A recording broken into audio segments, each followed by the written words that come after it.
Assalamualaikum warahmatullahi wabarakatuh. Berjumpa kembali bersama saya Nurholis MPD pada mata kuliah Matematika dan Islam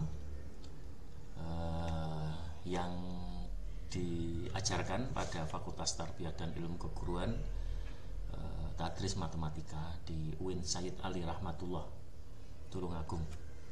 Dalam mata kuliah Matematika dan Islam ini ada salah satu bab dari mata kuliah tersebut yang membahas tentang bilangan-bilangan di dalam Al-Quran. Memang Al-Quran selama ini diturunkan dan dijaga oleh orang-orang yang menghafal Al-Quran secara tekstual.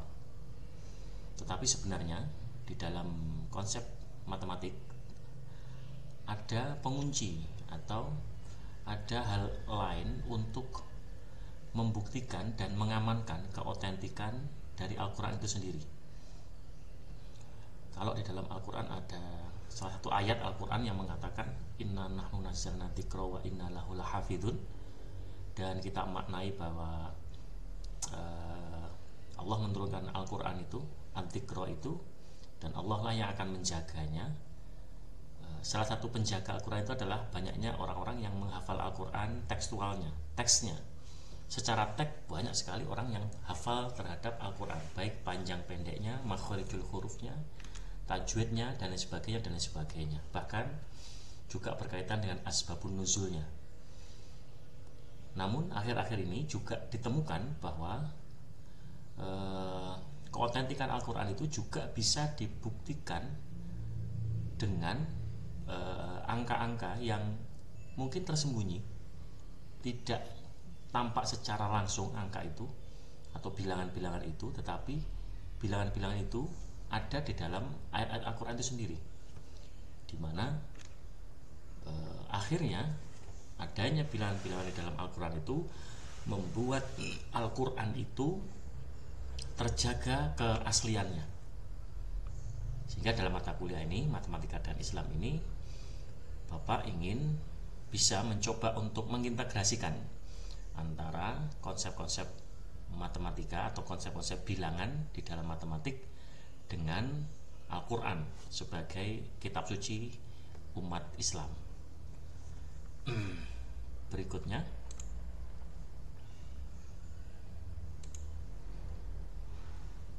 tentunya kita ucapkan salam dulu, assalamualaikum warahmatullahi wabarakatuh, sebagai ucapan doa kita kepada siapapun untuk selalu mendapatkan keselamatan dan keberkahan dari Allah Subhanahu wa Ta'ala. Di dalam tema atau slide ini, persepsi ini, tentu kita bisa melihat bagaimana Al-Quran itu menjadi kitab suci yang dari zaman abad ke-5 hingga saat ini, baik hurufnya, lafadznya, redaksinya itu masih tetap otentik sebagaimana yang ada, sebagaimana pertama kali diturunkan kepada Nabi Muhammad SAW. Dalam pertemuan yang lalu kita bisa mempelajari bahwa Al-Quran itu diturunkan kepada Nabi Muhammad dengan berangsur-angsur, tidak secara langsung 30 juz diturunkan, tidak, tetapi berangsur-angsur. Dan ayat pertama yang muncul, yang diturunkan kepada Nabi Muhammad itu adalah ayat tentang ini, inna iqra bismi rabbikal ladzi khalaq khalaqal insana min 'alaq iqra wa rabbukal akram alladzi 'allamal bil qalam, dan seterusnya dan seterusnya. Ayat ini memberikan pernyataan bahwa Allah memerintahkan kita atau Nabi Muhammad untuk membaca. Dalam artian membaca itu adalah Allah merintahkan kepada Nabi Muhammad dan umatnya, umat Islam, untuk banyak-banyak mempelajari, mentelaah, dan melakukan riset terkait dengan alam semesta, di mana dengan riset itu akan muncullah ilmu pengetahuan. kita bisa melihat bagaimana salah satu ayat Al-Quran, surat Al-Mulk ayat 3 hingga 4, yaitu tentang penciptaan langit tanpa cacat itu. Di sana dijelaskan bahwa alladzi khalaqa sab'a samawatin tibaqa ma tara fi khalqir rahmani min tafawut farji'il basara hal tara min futur, yang artinya yang telah menciptakan 7 langit berlapis-lapis, kamu sekali-kali tidak melihat pada ciptaan Tuhan yang maha pemurah sesuatu yang tak seimbang. Maka lihatlah sekali lagi, adakah kamu lihat sesuatu yang tidak seimbang? Allah benar-benar mencoba kepada manusia, kepada kita, untuk menelaah alam semesta ini. Allah menciptakan 7 langit berlapis-lapis. Bahkan keterlapisan langit itu sendiri adalah bagian dari keseimbangan alam, di mana ketika lapisan itu tidak sesuai dengan ukuran, maka tidak bisa kita bayangkan bagaimana oksigen mungkin akan hilang dari bumi, dan tentunya kehidupan tidak akan bisa muncul di dalam kita berada saat ini, ataupun keseimbangan-keseimbangan yang lain. Bahkan di akhir ayat itu, farji'il basara hal tara min tafawut, maka lihatlah sekali-kali, apakah kamu lihat sesuatu yang tidak seimbang. Ini adalah pertanyaan yang justru menegaskan bahwa ada keseimbangan di dalam alam semesta itu sendiri. Kemudian dalam surat Ar-Rahman juga disebutkan bahwa tsummarji'il basara karrotaini yang qaliba ilaikal basaru khasi'aw wa huwa hasir, ya. Jadi jelas bahwa di dalam ayat ini Allah ingin menunjukkan kepada kita terkait dengan keseimbangan itu sendiri. Nah, kita bisa melihat pada konsep berikut ini bahwa konsep Bernoulli ini atau konsep bilangan ini, bahwa ada 1, 2, 4, 8, 16, 32, 64 dan 128 dan seterusnya. Ini merupakan keseimbangan di dalam matematika, sehingga angka-angka itu sebenarnya memiliki keterkaitan satu dengan yang lain. Ketika kita melihat pada piramid yang paling atas, kita bisa melihat bagaimana 2 pangkat 0 adalah 1, 2 pangkat 1 adalah 2, 2 pangkat 2 adalah 4, 2 pangkat 3 adalah 8 dan seterusnya. Nah, ini sebenarnya di dalam konsep matematik sudah sangat familiar dan sangat dipahami oleh mahasiswa kita, sehingga konsep ini sebenarnya sangat berkaitan erat dengan konsep-konsep matematika. Dalam Al-Quran ada beberapa ayat Al-Quran yang menunjukkan terkait dengan secara eksplisit, ya, bilangan, ya. Mungkin bisa dicek nanti di Al-Quran sendiri redaksinya seperti apa, yaitu pada surat Al-Baqarah ayat ke-7, ya. Kemudian surat Yusuf ayat 12, kemudian Al-Mudaththir ayat 19 terkait dengan penjaga neraka. Surat Yusuf terkait dengan saudara Yusuf itu jumlahnya. Kemudian ada surat Al-Baqarah ayat 259, ya. Kemudian surat Al-Ma'arij, ya, ayat keempat terkait dengan bilangan 50.000, ya, lama hari akhir, ya. Jadi seperti itu. Itu adalah keseimbangan. Nanti bisa dicek di Al-Quran itu sendiri. Nah, terkait dengan simbolisme bilangan, ya, kita bisa melihat dalam surah Al-Fajr, ya, ada simbolisme bilangan ganjil dan bilangan genap. Kemudian angka 7 sebagai simbol kesempurnaan. Kemudian angka 19 dan kode numerik kontroversial. Jadi banyak sekali angka-angka 19 dalam Al-Quran, di mana salah satunya adalah sebagai berikut. Kita bisa melihat bagaimana Bismillahirrahmanirrahim, yang kalau kita mau cek berapa jumlah hurufnya, kita akan menemukan angka 19 dari kalimat Bismillahirrahmanirrahim. Semoga ini bisa menjadi pelajaran bagi kita semuanya. Tujuan dari pembelajaran kita kali ini Yang pertama adalah berkaitan dengan menjelaskan makna bilangan dalam perspektif Al-Quran. Jadi bagi mahasiswa matematik selama ini, bilangan kita pelajari sebagai sebuah konsep atau sebuah teori. Tetapi dalam mata kuliah kali ini, bilangan akan kita pelajari sebagai sebuah pendukung di dalam ilmu pengetahuan Al-Quran. Sehingga konsep bilangan yang kita pelajari selama ini harus berkolaborasi dan melakukan sebuah elaborasi dengan Al-Quran. Sehingga tujuan pembelajaran kita adalah menjelaskan makna bilangan dalam perspektif Al-Quran. Yang kedua berkaitan dengan identifikasi contoh penggunaan bilangan dalam ayat Al-Quran. Jadi kita mengidentifikasi sebenarnya pada ayat berapa, pada surat apa, pada ayat keberapa konsep-konsep tentang matematik itu, konsep-konsep tentang bilangan itu ada di situ. Karena tidak semua ayat Al-Quran itu berkaitan dengan bilangan, tetapi semua ayat Al-Quran ketika kita mau mencoba menghitung, mungkin terkait dengan hurufnya, terkait dengan kalimatnya, dan kemudian kita hubungkan dengan kalimat yang lain, ternyata ada kecocokan ya, yang membuat sebuah penemuan baru bahwa ternyata ada keseimbangan di dalam Al-Quran itu sendiri. Ternyata ada keseimbangan, sehingga tujuan dari mata kuliah ini adalah mengidentifikasi contoh penggunaan bilangan dalam ayat-ayat Al-Quran. Yang ketiga yaitu menumbuhkan kesadaran akan keteraturan dan keterukuran di dalam wahyu ilahi. Selain Allah Subhanahu wa ta'ala menurunkan ayat Al-Quran itu sendiri, ternyata ada pesan tersembunyi yang ada di dalam wahyu-wahyu ilahi itu sendiri, yaitu ada keteraturan dan keterukuran.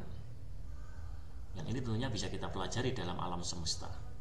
Kita bisa melihat bagaimana matahari, sebegitu teraturnya matahari itu mengelilingi galaksi, pusat galaksi Bima Sakti, bahkan sebegitu terukurnya kecepatan bulan di dalam melakukan rotasi atau revolusi atau mengitari bumi.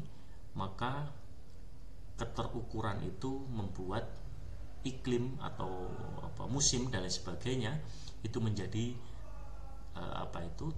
terukur atau terjadi keseimbangan. Bayangkan ketika bumi ini yang kita pijak saat ini berhenti sepersekian menit saja, sehingga tidak muncullah keteraturan dan keterukuran itu sendiri, pasti yang terjadi adalah chaos terhadap keseimbangan alam itu sendiri.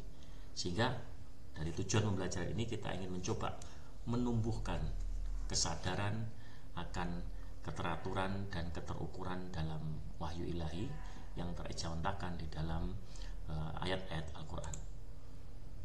Yang berikutnya terkait dengan Al-Quran sebagai kitab petunjuk yang merupakan sumber ilmu pengetahuan. Kita sebagai umat Islam harus menjadikan Al-Quran sebagai petunjuk agar kita mau mempelajari ilmu pengetahuan dengan semangat etos melaksanakan perintah-perintah Al-Quran. Yang berikutnya, bilangan di dalam Al-Quran menunjukkan keteraturan dan keseimbangan di dalam ciptaan Allah. Kita bisa melihat bagaimana satu ayat Al-Quran yang terakhir dalam surat Yasin, ya, lasyamsu yanbaghi laha an tudrikal qamara walal lailu sabiqun nahar wa kullum fi falaki yasbahun. Di situ dijelaskan secara eksplisit bahwa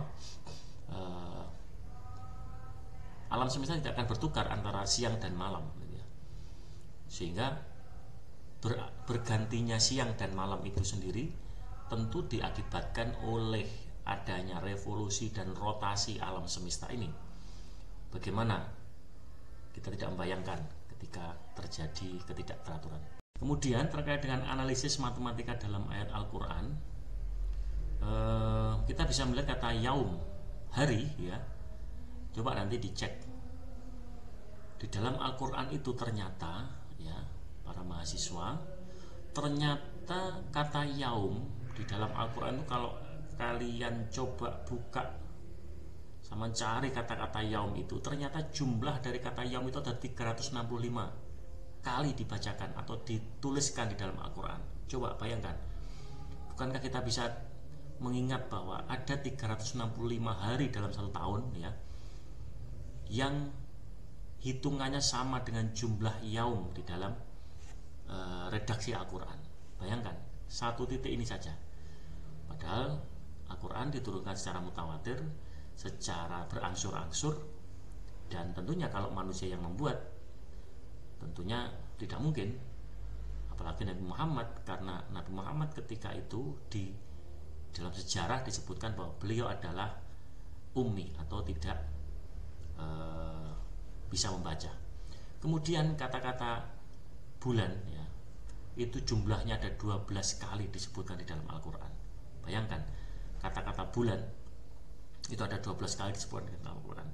Begitu juga kata malaikat, al-malaikah, ternyata seimbang, jumlahnya ada 88 kali disebutkan di dalam Al-Quran, seimbang dengan jumlah as-syaiton atau setan yang jumlahnya juga sama, 88 kali. Kemudian yang berikutnya, ini semua itu adalah menunjukkan keseimbangan kata di dalam Al-Quran. Kita bisa melihat di dalam slide berikut ini bahwa banyak sekali, ya, ada sekitar kata-kata ad-dunya itu ada 115 kata di dalam Al-Quran itu seimbang, jumlahnya sama dengan kata al-akhirah yang jumlahnya ada 115 juga. Coba mungkin dari kalian bisa mengamati mengapa 115 kata ad-dunya itu seimbang dengan al-akhirah yang jumlahnya juga 115. Adakah hubungan 115 dengan hitungan-hitungan dunia? Wallahu alam, coba bisa dipelajari di situ. Kemudian ada yang lain, ada di situ ada kata-kata laki-laki, ada 24, mens atau dan women, itu ada 24. Itu disebutkan sekian itu. Dan juga disebutkan ada kata Allah, itu disebutkan sebanyak 2698 kali, dan lain sebagainya. Ini merupakan bukti bahwa ada keseimbangan di dalam Al-Quran, ya. Di dalam Al-Quran itu sendiri ada keterseimbangan di situ. Kemudian sebagaimana yang saya sebutkan di atas tadi, ini ada soal hitungan. Ada soal hitungan. Dalam Al-Quran kata yaum tersebut sebanyak 365 kali. Dan kata asyahr, bulan, disebutkan 12 kali. Jika dalam satu tahun Hijriah terdapat 354 hari dan 12 bulan, pertanyaan, berapakah rata-rata jumlah hari dalam sebulan menurut sistem 1 Masehi, 2 menurut sistem Hijriah. Yang ketiga pertanyaannya, hitung selisih rata-rata hari antara kedua sistem tersebut. Tentu kita bisa ingat bahwa sistem Masehi ada 365 hari dan sistem Hijriah ada 354 hari. Ada selisih perbedaan, ya, di dalam penggunaan sistem kalender Masehi dan juga sistem kalender Hijriah. Mungkin ini bisa menjadi perhatian bagi kita semuanya. Kajian ilmiah dan numerik, ya, kajian ilmiah dan numerik dari mata kuliah ini, bahwa pendekatan statistik dan struktur ayat. Kemudian yang kedua adalah keajaiban numerik dalam Al-Quran. Nah, dan yang ketiga adalah kode 19. Ini perlu kita kehati-hatian dan perlu ketelitian terkait dengan angka ke-19 ini. Jadi kajian ilmiahnya adalah bahwa ternyata di dalam Al-Quran itu banyak sekali konsep-konsep yang sangat berseimbang antara matematika dengan Al-Quran, seperti itu. Kemudian yang berikutnya terkait dengan ini, aplikasi dalam pendidikan Islam ya, terkait dengan belajar bilangan sejak dini dengan pendekatan Al-Quran ini saya kira penting karena menumbuh kembangkan kepada kita semuanya untuk lebih mendalami Al-Quran lebih detail, sehingga selain banyak orang yang menghafal Al-Quran secara tekstual, mereka juga bisa mempelajari Al-Quran secara teori bilangan atau berkaitan dengan keseimbangan itu. Saya kira beberapa hal. Yang kedua adalah menumbuhkan nilai keteraturan dan keadilan dalam matematik. Ini saya kira berkeseimbangan dengan apa yang kami sampaikan di awal tadi, sehingga perlu bagi mahasiswa untuk melakukan kajian-kajian penting terkait dengan itu, agar di kemudian hari kita bisa menjadi orang yang bisa mengkolaborasikan antara pengetahuan umum dan pengetahuan agama. Tentunya kita berharap para mahasiswa memahami bahwa bilangan dalam Al-Quran syarat dengan makna dan simbolisme. Pahamilah bahwa Al-Quran itu redaksinya langsung dari Allah Subhanahu wa Ta'ala, dan tentunya untuk menjaga keotentikan Al-Quran itu, inna nahnu nazzalna dzikra wa inna lahu lahafidun, itu tidak hanya dilakukan oleh penghafal-penghafal Al-Quran, tetapi juga oleh ahli-ahli matematika dalam ilmu konkordansi matematika dalam Al-Quran, karena ada keseimbangan di sana antara ayat-ayat dengan konsep-konsep bilangan. Yang berikutnya tentunya mendorong integrasi keilmuan antara ilmu matematika dengan ilmu nilai-nilai keislaman. Semoga dalam kesempatan berikutnya ini menjadi penyemangat bagi kita untuk selalu mau mencari tahu tentang hal-hal baru terkait dengan Al-Quran. Kita beristihad agar konsep-konsep matematika yang sudah banyak disampaikan oleh pendahulu-pendahulu Muslim, Al-Khawarizmi, Al-Hindi, kemudian ada Al-Jabar dan sebagainya, bisa kita teruskan penemuan-penemuan mereka dalam konsep-konsep matematik yang lebih modern dan bisa untuk keberlangsungan dari pengetahuan itu sendiri. Kiranya cukup apa yang Bapak sampaikan dari pertemuan online kita kali ini. Semoga dari apa yang Bapak sampaikan bisa memberikan manfaat, dan saya harap kalian semua terus belajar dan selalu mencari tahu akan kebenaran. Salam keseimbangan Al-Quran dan salam sebagai pembelajar. Akhirul kalam, wassalamualaikum warahmatullahi wabarakatuh. Selamat belajar.